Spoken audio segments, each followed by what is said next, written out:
Salut, aujourd'hui je vais vous parler d'un costume sur lequel j'ai passé beaucoup de temps, qui m'a fait péter un max de boulons, sur lequel j'ai mis tellement de jaune que je vais en chier des poussins. Je vous parle évidemment de Canardman. La première version était faite d'un simple masque en caoutchouc, d'une cape et de la chemise hawaïenne. J'avais dû bosser sur la version numéro 2, on s'était inspiré des cols dans les Batman qui tirent la cape. À l'époque j'avais utilisé des tapis de solde de chez Decathlon et des attaches parisiennes. Et même, pour la petite anecdote, j'avais bossé le jour de mon anniversaire toute la journée pour vraiment finaliser le costume puisqu'on avait très peu de temps. Le costume avait fini par lâcher parce que le matériel n'était pas de qualité tip top et que Fred est d'une délicatesse hors norme. Entendez mon ironie là-dedans s'il vous plaît. Et mon sarcasme. La troisième version devait être résistante et montrer une évolution. Fred a vraiment refusé de porter des combis moulantes et mettre des canards tétons, ce qui est assez triste parce qu'on a tous envie de voir ça. Je me suis inspirée des armures qu'on trouve dans Mass Effect et dans les derniers jeux Batman qui sont juste trop classe sa race. Sorina a d'ailleurs réalisé un croquis assez rapidement le jour où on discutait des costumes parce que les hommes ils comprenaient pas bien ce que je voulais dire, c'était assez confus. Mass Effect, Batman, on mixe ensemble, on met tout en jaune, c'est assez chelou à dire comme ça au premier abord. On voulait du badass ridicule, donc un torse musculeux en armure avec un pantacourt, ça faisait un contraste assez sympa. La base du torse est en tapis Intersport avec de la mousse Caltech qui est beaucoup plus fine. Ça m'a permis de faire vraiment des détails et de venir polir, mettre plein de raccords. Je me suis bien cassé les couilles, je vous l'annonce. Sur les épaules, j'ai voulu faire un rappel de plumes. On avait énormément galéré avec Yvon à trouver comment les placer, comment les faire présentes, mais pas trop, faire un joli rappel, les assembler, trouver le design de la plume. On en a chié sa mère. Car oui, avec la masse de boulot qu'il fallait et mes bugs de je ne sais pas comment ça va donner en jaune parce que le jaune c'est moche, parce que je déteste le jaune, parce que le jaune c'est le mal. Excusez-moi, j'ai mis beaucoup trop de couches de jaune pour ne pas être encore traumatisée du jaune. Donc j'ai fait appel à Yvon et puis à Slipher pour gérer tout le bordel qu'il y avait parce qu'on était en pleine période de rush.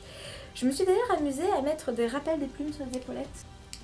Les pièces des bras et des avant-bras devaient être fines mais devaient donner un air classe, donc il fallait jouer avec les épaisseurs et on a bien galéré notre race. J'ai mis énormément de systèmes d'attache, ça devait être solide, bien placé, donc j'ai abusé des sangles. C'est le meilleur système pour les fixations. J'en ai mis absolument partout, ça rend vraiment tout le costume plus solide, plus classe, plus joli. Les petites boucles noires comme ça c'est hyper simple à mettre, un petit peu scratch en dessous par sécurité. Et voilà, les systèmes d'attache ont été renforcés avec une tonne de pistolets à colle, donc c'est pas super propre à l'intérieur, mais il fallait que ça survive à la délicatesse extraordinaire et divine de Fred. Au vu de ce qu'il a fait dans la vidéo, je trouve qu'il a très bien résisté ce costume.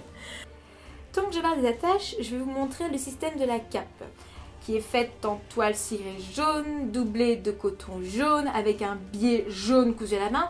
Vous allez voir, vous allez vite vous habituer au jaune ici. Rigolez bien avec ma toile cirée, mais trouvez un tissu qui est badass, qui va aller sur un Batman qui est jaune, autre que de la toile cirée. Eh bien moi j'ai pas trouvé dans mon patelin, je vous jure, j'ai tout fait, mais j'ai pas trouvé autre chose. Je passe aussi du coup à la ceinture qui est verte avec un logo trop mignon et plein de pochettes chiantes à faire. Oui, j'ai blindé, galéré, ça a l'air assez simple comme ça, mais coller de la toile cirée qui ne se colle pas sur des morceaux de mousse qui n'aiment pas la toile cirée, c'est pas forcément des plus évidents. Ce costume a pris du temps car il y avait des détails, il y avait vraiment de la réflexion au niveau des formes et de la gestion des matériaux. Et il y avait surtout 57 couches de peinture qui devaient chaque fois sécher 1 heure entre chaque couche, donc c'était pas forcément évident. Alors tout le monde a 57 couches de peinture, c'est pas grand chose, il faut mettre les sous-couches, il faut unifier avec du noir, puis unifier le jaune, surtout avoir un jaune qui rentre bien à la caméra, ce qui est pas du tout évident. Une fois que le jaune est pur, il faut qu'on passe sur l'orange, qu'on passe après sur le vert qui est encore graduellement au-dessus, porter les ombrages pour que ce soit pas non plus trop cartoon. Et une fois que cela est fait, qu'on a un résultat qui est potable, il faut à ce moment-là faire tout l'effet métallisé et faire un effet métallisé sur du jaune.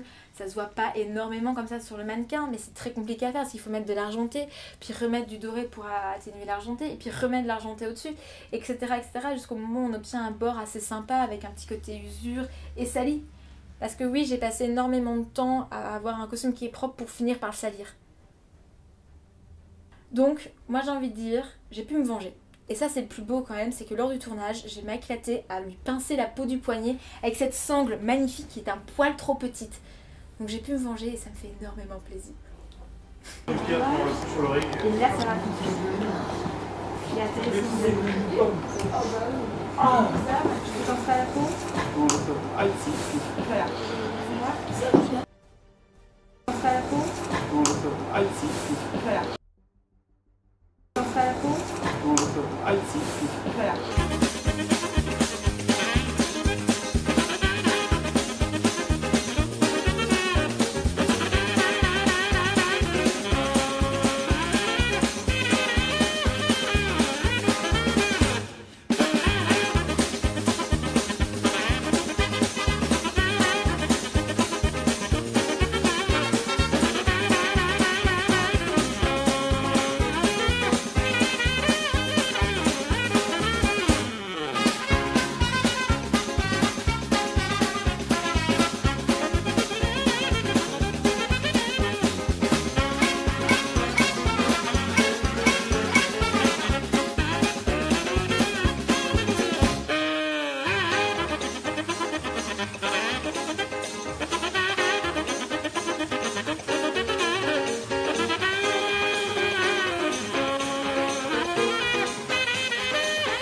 Heures à bien rendre propre.